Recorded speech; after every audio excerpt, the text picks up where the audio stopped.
एक मोठी बातमी आपण बघतोय। नाशिकमध्ये सकल मराठा समाजाला हिंसक वळण लागलेलं आहे। आडगाव जवळ मुंबई आग्रा महामार्ग इथं मराठा आंदोलकांनी तो रोखून धरला।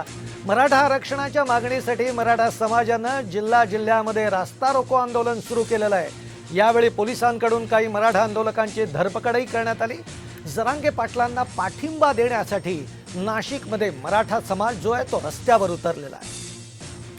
नाही, आम्ही आतापर्यंत सरकारचं 5.5 महिने ऐकलं। सरकार आम्हाला फसवतंय, सरकार आमची दिशाभूल करतंय। म्हणून 50% आत ओबीसीतून आरक्षण पाहिजे, कुणबीचे दाखले तात्काळ वाटप केले पाहिजे आणि जरांगे पाटलांच्या उपोषणाला त्यांनी सोडवलं पाहिजे। राज्य सरकारच्या मनात पाप आहे। भुजबळांना घाबरायचं काही काम करू नका। भुजबळ काय ओबीसीचे मालक नाहीत। राज्याच्या मुख्यमंत्र्यांनी छत्रपतींची शपथ घेतली, त्या शपथेला जागावं आणि मराठा समाजाच्या मागण्या मान्य कराव्या। आज शांततेत आहोत, पण 20 तारखेनंतर या महाराष्ट्रात मराठ्यांचा उद्रेक जर पाहायचा असेल तर तुम्ही आम्हाला फसवून दाखवा।